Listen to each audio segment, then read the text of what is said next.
Good evening, everyone. This is Michael Blaze, your host, and the show you're watching tonight is The Arts, Culture, and Us.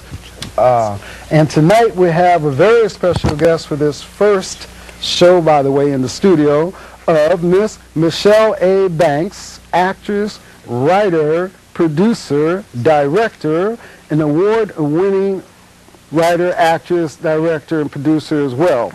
Her most recent acting credits are national TV commercial Yahoo, the ABC 10/8, the Showtime series Soul Food, as well as recurring roles as Lynn's new boss on the very popular series Girlfriends, one of my favorites.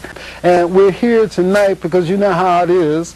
They always say, what was that thing with Janet Jackson? What have you done lately? Let's see, what was I supposed to do? I was supposed to go like this. Hello, welcome, how are you? I'm wonderful. And what does this one mean? And that you're the same. Oh, Thank me you. too. Cool. And I mean, you know, seems to me I got an email, something about Tavis Smiley. Is that right? A few weeks ago, before the show opened, it was a wonderful interview. He's a very nice guy, and I enjoyed the interview with him. Yeah. Tell us a little bit about what it's like performing for deaf people as opposed to performing for the hearing or together. How does that work in your approach, in your artistic approach? Really, I perform for both audiences, hearing and deaf. I don't have different approaches for deaf or hearing. It's the same way. Through my sign and through a hearing person's voice, voicing English, I approach it the same way. The deaf people want to sit back to watch and enjoy maybe a little bit more than hearing because they're so visual. You know, they're just visual on stage. See the language happening. Where hearing people will watch it.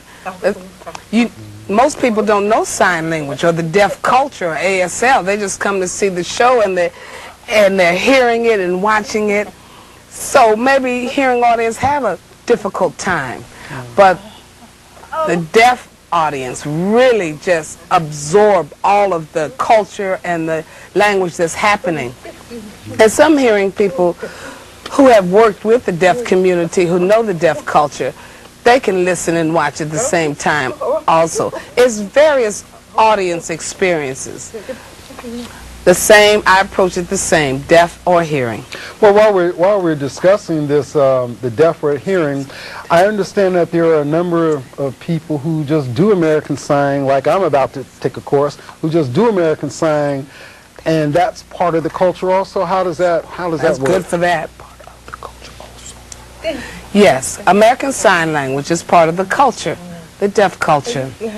American Sign Language is different from English. It has its own grammar structure, its own syntax, different way of expression.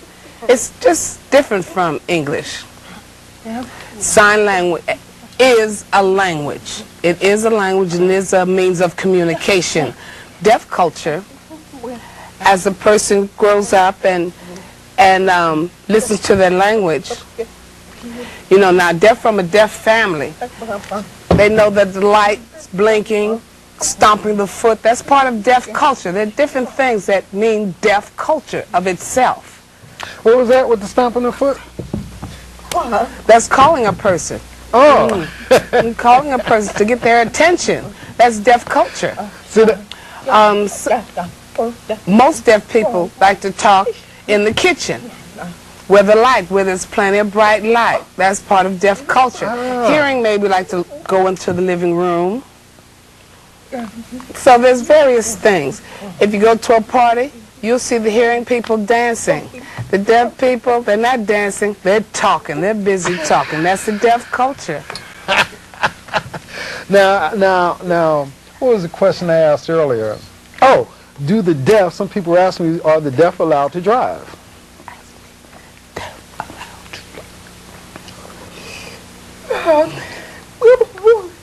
People will ask questions, either silly questions or regular questions. The reason why people ask that question is because they don't know what deaf people are capable of. They're not conscious of the deaf culture community. They know nothing about it. The question is valid. Deaf people drive, do we? Yes, we do drive, same as hearing people drive. But I can only say that the deaf drive better than the hearing drivers. I just want you to know. That's what I heard. I was really trying to get at that. I'm glad I was patient. That's what I heard. You know, and then one of our technicians here, Tyrone, mentioned, as a matter of fact, since there's no distraction like music and telephones, might be better drivers because your focus is better, which I had never really thought of. So maybe you are a better driver than me. We'll have to find out. And so I asked you in the back about deaf people's music and so on. Tell me a little bit about what you said about your experience growing up around your father. And I want to point out also that Michelle had the benefit of having parents and siblings that learned American Sign Language. Is that correct? So I noticed in my studies a lot of deaf people do not have parents or siblings that actually understand how to communicate to you. So that was a benefit. So share with us one of your experiences growing up with your father, his love of music.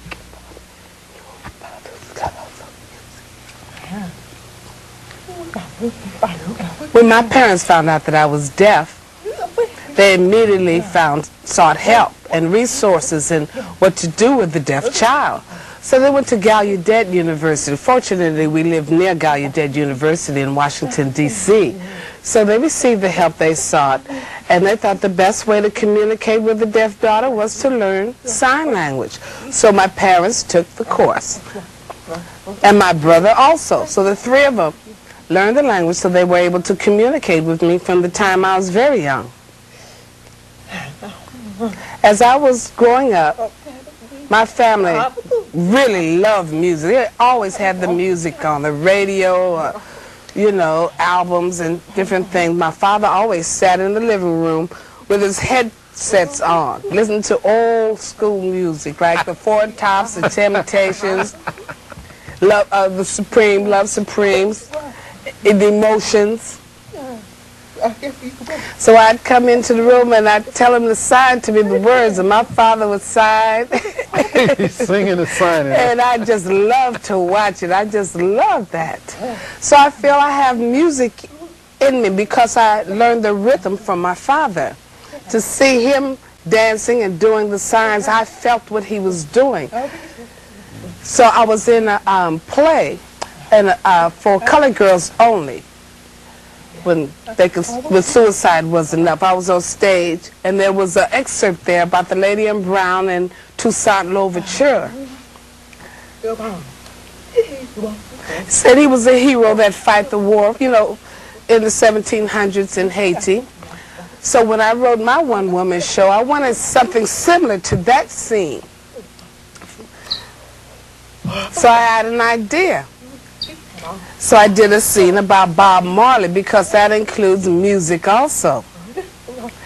And that was a great idea, so I added that to the scene. And I love reggae music. I love his music. And it's truthful and rebellious. So I felt that music was just part of who I am. People see me sign. The man that Azalea meets while I'm on vacation, you know, in that scene from Bob Marley, they had challenges about that music issue. I showed them that I dance and everything. But it happens in real life. Some deaf. There is a discussion if music is part of their culture. For example, deaf grows up in a hearing family. They like music. They like that hip-hop. They go out and dance with their hearing friends. They love music. But a deaf that grows up in a strong deaf family, music doesn't happen at home. So they'll ask me, why do you have on music? It's deaf power. That's not part of deaf culture. And I have to tell them, hey, slow down. I let them know music is part of my culture, my family, my background, and how I was raised. So there's always a discussion. Till this day, music will always be part of my culture, no matter what.